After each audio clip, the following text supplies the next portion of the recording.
Расте бројот на заболени со диагностициран карцином кој подеднакво се појавува и кај мажите и кај жените. Кај понежниот пол најчесто се јавува на дојката и на грлото на матката, додека кај мажите најчесто е на простатата, информира денеска од Центарот за јавно здравје Кочани. Во 2018 година во Центарот за јавно здравје Кочани доставени се вкупно 602 индивидуални пријави за малигни заболувања.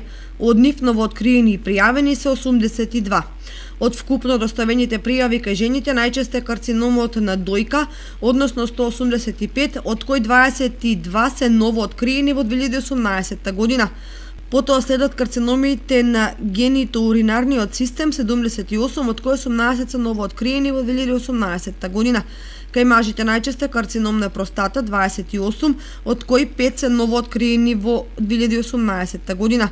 Од останатите малигни заболувања најчесто се колоректалниот карцином со вкупно 35 пријави, од кои новооткриени се 9, потоа карцином на кожата со вкупно 33 пријавени, од кои 6 се новооткриени, и карциномите на респираторен систем со 38 пријавени, од кои 10 се новооткриени во 2018 година. Во однос на возраста, најпогодена е старосната популација од 55 до 64 години, кај сите малигни заболувања. Речи се 80% од малигните заболувања се должат на факторите на надворешна средина, начинот на живот и дејство на луѓето и нивното однесување, навики и обичаи. Докажана е улогата на 4 главни ризични фактори: употребата на тутуни, производи од тутун, нездравата исхрана, намалената физичка активност и употреба на алкохол.